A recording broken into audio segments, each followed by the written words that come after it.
मेरा नाम अरविंद कुमार मौदेकर है।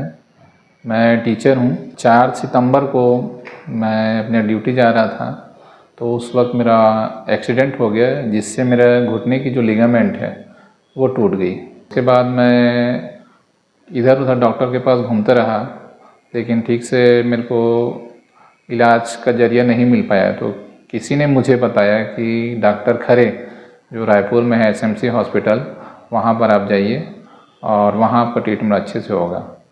तो फिर मैं बीच में ऐसे ही 11-12 तारीख को आया मैं, और यहाँ सर को दिखाने के बाद सर ने जिस प्रकार से मुझे एक्सप्लेन किया और मेरा टेस्ट किया, उसके बाद एक्सप्लेन किया कि आपको ये प्रॉब्लम है, आप जल्दी से इसको ऑपरेट करवा लीजिए, तो आप जल्दी से आप ठीक हो सकते हैं घर के। अगर लेट करेंगे तो हो सकता है कुछ ज़्यादा और अन्य प्रॉब्लम आपको हो सकती है। तो सर ने जिस प्रकार से मुझे एक्सप्लेन किया, तो मैं उससे पूरी तरह से सेटिस्फाइड हो गया। और 20 तारीख को मेरा यहाँ ऑपरेशन हुआ। सर का व्यवहार तो बहुत अच्छा है, उन्होंने बहुत अच्छे से ट्रीट किया, मुझे हर बारीक चीज़ों को समझा, मेरी हर जो भी प्रॉब्लम थी छोटी बड़ी सब चीज़ों को समझाया, उन्होंने बहुत अच्छे से समझाया भी उसको। सर का बोलना चाहिए एक पेशेंट के नज़र से जो देखना है पेशेंट को, तो वो बहुत ही मतलब अच्छा है उनका व्यवहार, मतलब तो मुझे बहुत अच्छा लगा सर का जो ट्रीटमेंट है और उनका व्यवहार भी। और दूसरी बात हम करते हैं कि हॉस्पिटल कैसा है, तो हॉस्पिटल मुझे जो भी सुविधाएं मेरे को मिलनी चाहिए थी सभी प्रकार की सुविधाएं मिली। यहाँ का स्टाफ भी बहुत अच्छा है और मुझे कोई परेशानी नहीं हुई। मैं 19 तारीख को एडमिट हुआ था यहाँ, और 23 तारीख को यहाँ से रिलीफ़ हुआ हूँ। तो उसके बाद से मेरा कंटिन्यू सर के साथ मतलब आना जाना हो रहा है कि कितना इम्प्रूव हुआ हूँ, तो वो सर भी मतलब बारीकी से देख रहे हैं और मैं धीरे धीरे इम्प्रूव करते जा रहा हूँ। Thank you. नमस्कार, मेरा नाम डॉक्टर सौरभ खरे है, consultant orthopaedics, sports injury and joint replacement in SMC hospital. हमारे पेशेंट अरविंद जो स्कूल टीचर हैं, वो हमारे पास आए थे इंजरी को लेकर के। हमने उनको एग्जामिन किया था। एग्जामिनेशन में पता चला कि उनका ACL टीयर है, जिसको कंफर्म करने के लिए हमने MRI कराया था। MRI में कंफर्मेशन होने के बाद में हमने आर्थोस्कोपिकली मतलब मिनिमली इन्वेसिव सर्जरी से की होल सर्जरी, जो नाखून के बराबर इंसिजन से हम करते हैं, उससे उनका ऑपरेशन किया। ऑपरेशन के बाद में पेशेंट की रिकवरी काफ़ी अच्छी है और अभी 6 से 8 हफ्ते हो गए हैं। Patient is able to walk without any support और मूवमेंट उनका पूरा आ चुका है। अब नेक्स्ट फेज जो है उनकी मसल्स की स्ट्रेंथनिंग एक्सरसाइजेज हैं जो स्टार्ट हो चुकी हैं, जो अगले 6 हफ्ते के लिए चलेगी।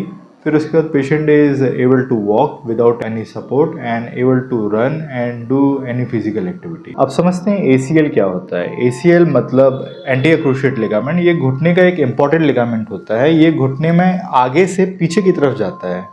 इसका काम होता है घुटने के बैलेंस को बिगड़ने से बचाने का। ये घुटने के आगे जाने को रोकता है। अगर ये लिगामेंट इंजर हो जाता है तो घुटने का बैलेंस बिगड़ता है, घुटना आगे की तरफ भागता है। पेशेंट को तकलीफ होती है चलने में कि बैलेंस बिगड़ रहा है, कॉन्फिडेंस नहीं आ रहा है, खासकर रनिंग के टाइम पे, सीढ़ियाँ चढ़ते उतरते समय पेशेंट का बैलेंस ज़्यादा बिगड़ता है, लचक आती है। पेशेंट इस तरह की कंप्लेन करता है। ऐसी कंप्लेन के बाद में पेशेंट को क्लिनिकली एग्जामिन करने के बाद और रेडियोलॉजिकली मतलब कि MRI करा करके एक कंफर्मेशन किया जाता है कि कहीं ACL टूटा तो नहीं है। अगर ACL टूटा हुआ पाया जाता है तो उस कंडीशन में देखा जाता है कि ACL को ऑपरेट करना पड़ेगा या फिजियोथेरेपी से ठीक हो जाता है। जनरली कंप्लीट ACL टीयर में ऑपरेशन की ज़रूरत पड़ती है। ऑपरेशन में आज के समय इसको मिनिमली इन्वेसिव सर्जरी से किया जाता है। आर्थोस्कोपिकली इसको ऑपरेट किया जाता है। आर्थोस्कोपिक मतलब घुटने के अंदर दूरबीन डालते हैं और उसके थ्रू इसको ऑपरेट किया जाता है। एक नाखून के बराबर इंसिजन आता है, उसके थ्रू ये पूरी सर्जरी की जाती है। ब्लडलेस सर्जरी होती है जिसमें पेशेंट की रिकवरी काफ़ी फास्ट होती है। इस ऑपरेशन में ACL को बनाने के लिए ग्राफ्ट लिया जाता है। ग्राफ्ट मोस्टली हम हैमस्ट्रिंग का ग्राफ्ट लेते हैं। हैमस्ट्रिंग मसल जो होती है घुटने में पीछे से आती है और 2 पार्ट में ये घुटने में अटैचमेंट होता है। इसका जो मीडियल वाला पार्ट होता है उसको ग्राफ्ट की तरह इस्तेमाल किया जाता है। सफल ऑपरेशन के बाद में इसका रिकवरी रेट काफ़ी अच्छा होता है और रिकवरी टाइम जो होता है प्रॉपर रिहेबिलिटेशन के बाद में 6 से 8 हफ्ते का लगता है। पेशेंट को अगले दिन से वॉक कराना चालू कर देते हैं, जिसमें पैर पर वजन नहीं डाला जाता है। शुरू के 2 हफ्ते तक पैर में वजन नहीं डाला जाता है, उसके अगले 2 हफ्ते में 50% तक वेट डाला जाता है और 4 हफ्ते से 6 हफ्ते के बीच में पेशेंट का पूरा वजन डाला जाता है।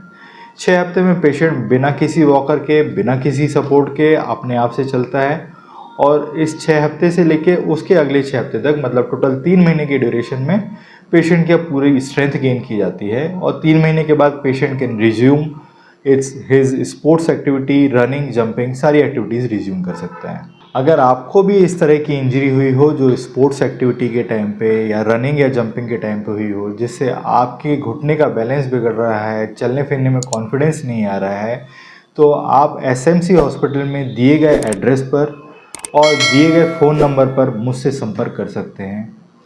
धन्यवाद।